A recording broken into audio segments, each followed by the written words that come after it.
상상을 했어요. 마을과 학교가 연계되면 아이들이 딱 교문을 열고 나왔을 때 마을에 아는 사람들이 드글드글 하는 어떤 그런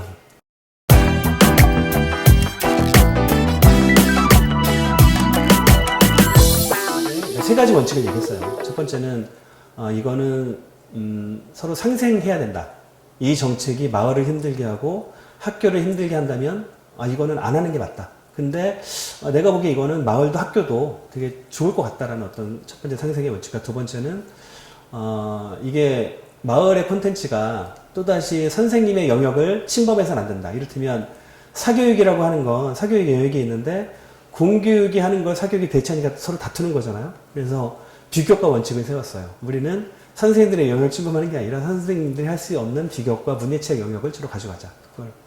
세 번째는 만약에 그렇게 해서 마을의 콘텐츠가 학교로 갔는데 학교 선생님들 보기에 너무 이제 허접해 보이면 이게 계속 지속 가능하겠냐. 그래서 첫 번째 교육 콘텐츠의 질을 좀 보겠다. 그래서 콘텐츠의 질을 이렇게 보기 위해서 심사라는 어떤 과정을 거쳤고 컨설팅도 하고 막 그랬거든요. 근데 이제 그런 과정에서 제가 보니까 이 수월성이라고 하는 게 어떻게 보면 약간 마을의 콘텐츠가 그 학교에서 원하는 정도의 수월성을 갖추는 게 맞을까? 이런 고민들이 좀 됐던 거죠. 그런 과정에서 사실은 은평 외부에 더 질 높은 콘텐츠가 들어오면 또 그걸 써야 되고 이거는 처음에 애초에 이거를 기획한 의도와 맞지 않거든요.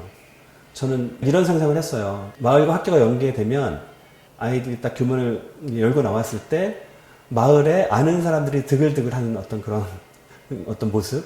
이를테면 지금 안전하지 않고 막 이런 게 서로 이제 관계가 단절됐기 때문인데 그런 것들을 뭔가 이제 보완할 수 있다는 생각이 들었는데 처음에 콘텐츠의 질을 얘기하니까 뭐랄까 이게 오히려 교육 콘텐츠 연계 사업의 하나의 이제 장애물이 또 되기도 하더라고요. 그래서 제가 2014년에 그러니까 세 번째인가 하면서 콘텐츠의 질보다 마을과의 관계에 우선하겠다. 이를테면 수색에 좋은 콘텐츠가 진관동에 가서 이제 뉴타운의 아이들을 가르치면 이게 어떤 일상적인 관계로 축적이 되겠냐.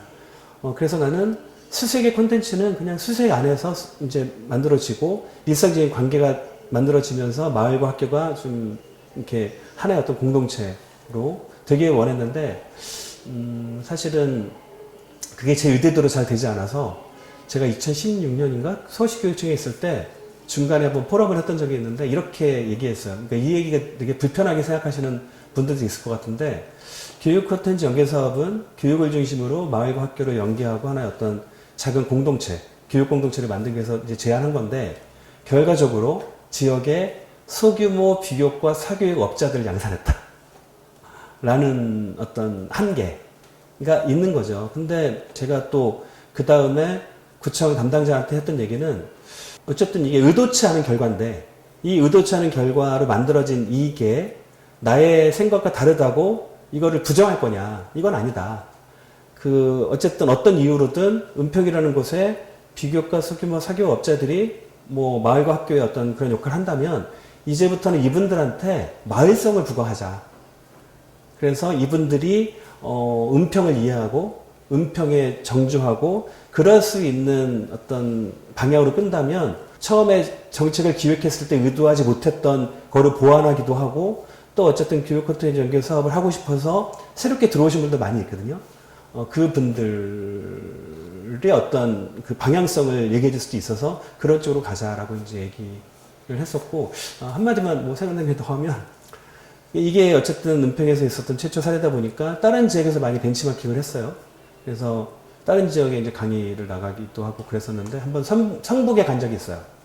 성북에 가서 이제 한 3시간 동안 사례를 얘기하는데 중간에 쉬는 시간에 이제 잠깐 쉬겠다고 하니까 많은 분들이 우르르 제 앞으로 몰려와서 인사를 하는 거예요. 안녕하세요. 저 은평구청에서 교육 콘텐츠 연계 사업을 하는 사람인데 이제 저를 안다고 그 할 때 봤다고. 근데 뭐 저 덕분에 성북에서도 이제 일을 하게 됐다라고 얘기를 하더라고요. 그래서 제가 이제 중간 시간 쉬는 시간 끝나고 이제 할 때 이제 그렇게 말씀드렸어요. 처음에 성북이 시작할 때 잘 모르니까 은평의 자원들이 뭐 도움이 될 수는 있다. 하지만 은평에 계신 분들은 은평으로 돌아가시고 성북에서는 그게 좀 미흡하더라도 성북에 있는 어떤 분들이 부족하면 부족한 대로 이제 서로 인정하고 신뢰하고 이제 성장을 지켜보면서 학교와 마을이 연계하는 게 맞을 것 같다라고 얘기하면서 제가 이제 양해를 구했죠. 이런 얘기 불편하지 않으시죠? 라고 했더니 모두 불편하지 않다고. 어쨌든 목표는 그런 거죠. 수월성이 아니라 이걸 통해서 마을이 학교를 발견하고 또는 학교가 마을을 이제 이해하고 뭐 이런 게 의도였으니까 그런 어떤 한계들이 있었던 것 같습니다.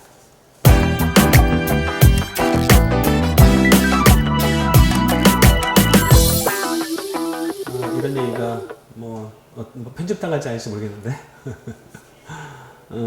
처음에 이 사업을 시작하는데 이 사업을 처음 하다 보니까 누가 어쨌든 끌고 가야 되는데 그가 주체가 없었어요. 그래서 사실은 처음에는 이제 은학내, 은평의 시민단체가 이 일을 좀 해줬으면 좋겠다라고 이제 제안을 했죠. 그래서 이걸 좀 맡아달라. 예산을 일정 정도 드릴 테니까 이걸 좀 이렇게 어쨌든 런칭을 해달라라고 부탁을 드렸는데 제가 한 일주일을 기다렸어요. 그랬더니 사실은 시민사회라고 하는 게 이제 사무 상근이나 이런 게 없으니까 일주일 뒤에 우리가 하기는 힘들 것 같다. 어떤 상근 인력도 없고 사무국도 없고 그래서 제가 오은석 관장님한테 부탁을 드렸죠. 오은석 관장님이 그렇게 말씀하시더라고요. 내가 교육 전문가는 아닌데 한번 시작을 해보겠다라고 이제 말씀해 주신 거예요. 그래서 거기가 또 어쨌든 그런 일들을 많이 해봤으니까 시작을 했죠. 그래서 이제 부탁을 드리고 아마 2천만 원 정도 수익 계약으로 이렇게 시작을 했던 것 같아요. 그리고 그거 시작한 다음에 제가 그 당시에 구청장님 모시고 해외 정책 연수를 간 거예요. 그 시간도 빠듯한데.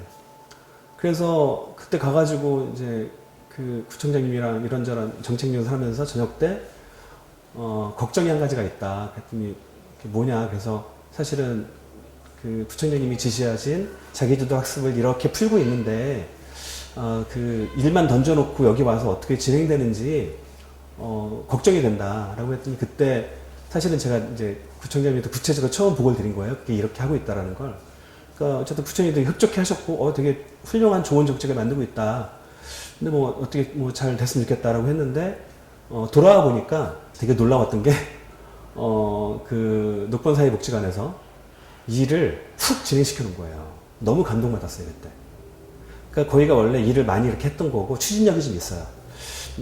하지만, 합의는 약간 부족한. 시간이 없으니까, 그렇잖아요. 합의를 다 하고, 뭐, 이름을 뭐라고 할지, 막 이런 것들을 다 고민할 시간은 좀 없었던 것 같아요. 그거를 고민했다면 진행을 못 시켰을 거예요. 근데, 나름대로 오은석 관장님이 판단을 하셨겠죠. 뭐 은평의 새로운 실험, 이렇게 해가지고, 뭔가, 이제 일을 훅 진행시켜 놨고, 그걸 보고, 되게 깜짝 놀랐어요. 제가 그렇게 걱정했는데, 이만큼 진행이 돼 있고, 뭔가, 그 다음 프로세스 밟고 있고, 저는 사실은 이게 어떻게 진행될지 감을 못 잡고 있었는데, 워낙 뭐, 녹번사회복지관이 하나의 기관을 운영하는 과정에서 행정이랑도 일을 많이 했고, 어떻게 보면 그거는, 뭐, 아쉬움과 뭐, 어떤 긍정성이 있겠으나, 녹번사회복지관이 아니었으면, 그 처음에 그런 식으로 기틀을 잡고 시작하는데 매우 어려움이 있었을 것 같고, 그 부분에 대해서, 그리고 사실은 지금 오은석 관장님이 그 일에 관여하고 계시진 않잖아요. 본인이 말씀하신 대로, 그거를 이렇게 어쨌든 잘 띄웠고, 그러면서 본인은 또 다른 일을 하고 계시고, 가끔 이제 김동찬 선생님도 사실은 지금 이 일에 관여하지 않으시는데, 제가 가끔 이렇게 생각날 때마다 전화를 드려요. 잘 계시냐고. 그럼 되게 반갑게. 그때 아무튼 이 일을 하면서 이제 관여하신 많은 분들이 있고, 뭐 조효교 선생님은 지금 성북에서 유치원인가 뭐 어린이집 원장하고 계시고, 뭐 지금 또 새로 많은 분들도 이제 들어와 계시지만, 어떻게 보면 처음에 그 일을 하기 위해서 애를 쓰고 했던 많은 분들, 또 라미영 이렇게 센터장님도 있었고, 굉장히 많은 분들이 고생을 하셔서 한번 제가 이제 작년에도 뭐 이렇게 잠깐 행사를 하고 했는데, 홈커밍 데이를 하듯이 처음에 고생했던 분들 한번 이제 그 모여서 얘기도 하고, 뭐 그분들이 모여서 우리는 원래 이랬는데 왜 이렇게 이런 얘기를 하자는 게 아니라 그냥 자기의 생각과 닿으면 닿는 대로 또 떨어지면 떨어진 대로 그런 얘기들을 한번 편하게 할 수 있는 자리가 마련된다면 참 좋을 것 같아요.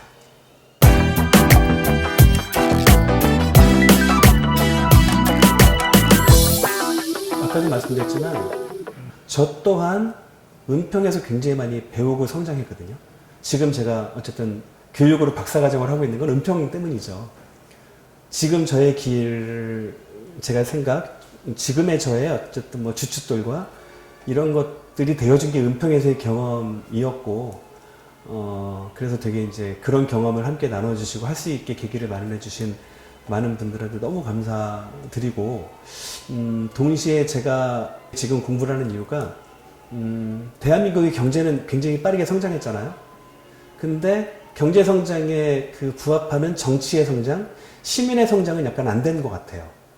그래서 책임지기보다는 요구만 하고 이런 부분들이 있어서 제가 사실은 뭐 짧게 결론을 내는 게 공부를 계속하는 이유가 목표를 바꿔야 되겠다. 이제 경제 성장이 아니라 파이를 키우는 게 아니라 시민의 성장을 해야 되겠구나. 그래서 제가 이제 얼마 전에 범람하는 거버넌스에 관한 소고 뭐 이런 논문들 썼는데 거기에서 이런 얘기를 했어요. 근대의 시민은 투쟁을 통해서 등장했는데 탈근대, 지금의 시민은 성찰을 통해서 성장해야 된다라는 얘기를 했고, 저는 그래서 시민이 성장의 척도를 어떻게 볼 것이냐, 시민은 뭐고 시민의 성장의 척도를 어떻게 볼 것이냐라고 했을 때, 저는 공무원이 어떤 거버넌스의 대상이 아니라 공무원 또한 공적 업무를 하는 시민이다. 거버넌스의 한 파트너다, 주체다 라고 이제 생각을 하고, 학생들은 교복 입은 시민이고, 그래서 그 모두가 시민이라고 하는 걸 자각하는 것이 필요하겠고, 두 번째는 성장이 무엇일까라고 이제 제가 고민을 해보니까 이견에 대한 포용이 성장인 것 같아요. 나와 다른 것에 대한 포용력. 이를테면 마을교육 공동체라고 하는 게 뭐 지금도 곧 선거가 있지만 잘 운영되다가 이견들이 잘 어쨌든 버무려지다가 선거를 통해서 확 갈라져요. 예전처럼 이 정치가 생존의 문제와 직결돼 있을 때는 뭐 정말 뭐 피 터지게 싸워야죠. 아니면 내가 죽을 수도 있는데. 근데 지금은 제가 보기엔 그 정도는 아니거든요. 지금의 상황에서는 자기와 다른 생각, 자기와 다른 입장, 자기와 다른 신념, 자기와 다른 성, 세대 등등이 나와 똑같을 수 없고, 그 사람들은 어쩔 수 없이 나와 다른 경험, 나와 다른 지식과 어떤 신념을 가지고 있는데, 그런 사람들을 어떤 이해하는 척도가 시민의 성장의 어떤 이제 기준인 것 같아요. 그래서 은평에서 지금까지 뭐 거버넌스를 통해서 많은 일들을 했는데, 그 과정에서 뭐 그전에는 자기랑 마음 맞는 사람들하고만 얘기했다면 이제는 뭐 서로 마음 맞지 않는 사람하고도 같이 얘기를 할 수 있는, 민과 관이 만나고, 또 관도 뭐 일반행정과 교육행정이 만날 수 있는 기회가 만들어졌고, 또 같은 뭐 이제 민 안에서도 간변단체와 시민단체 뭐 등등이 만날 수 있는 이제 계기가 마련해졌는데, 그 과정에서 저는 적어도 우리 지역 안에서는 정치의 신념이 다르거나 어떤 성적 정체성이 다르거나 뭐 세대가 다르더라도 그 다름을 얼마나 자기가 포용할 수 있을까라는 것이 사실은 시민의 성장의 척도가 되고, 그게 또 신뢰로 나아갈 수 있고, 그랬으면 좋겠고, 저는 뭐 은평이 충분히 그럴 수 있다라고 생각을 하고요. 그래서 나는 우리 은평 안에서 만약에 어떤 사람이 어떻게 저럴 수가 있지라고 이제 생각할 때, 이해할 수 없다고 생각하는 어떤 상황이 생기면 자기가 이해하지 못하는 책임을 그 사람한테 떠넘기려고 하지 말고, 왜 그럴까 저 사람이 하면서 그 원인을 찾아보면 모든 사람들은 다 자기 맥락을 가지고 행동하고 살아가거든요. 그거를 이해하고 자기와 다른 걸 좀 포용하고 뭐 그러는 게 아마 은평이 하나의 어떤 작은 공동체로 발전하고 성장해 나가는데 큰 힘이 되지 않을까라는 생각이 듭니다. 정말 지역사회 발전하려면 시민 성장이 진짜 사실은 우선시 돼야지 뭔가 더 다음 스텝으로 갈 수 있을 거라는 생각이 좀 많이 드는 것 같아요. 더 듣고 나서 이렇게까지만 해서 인터뷰 마치려고 하고요. 네. 예, 고맙습니다. 네, 다 영상 다 잘 잠겼죠? 네, 감사합니다. 했죠. 네. 아휴. 아이고, 네. 힘드네. 시간이 훌쩍 지났어요.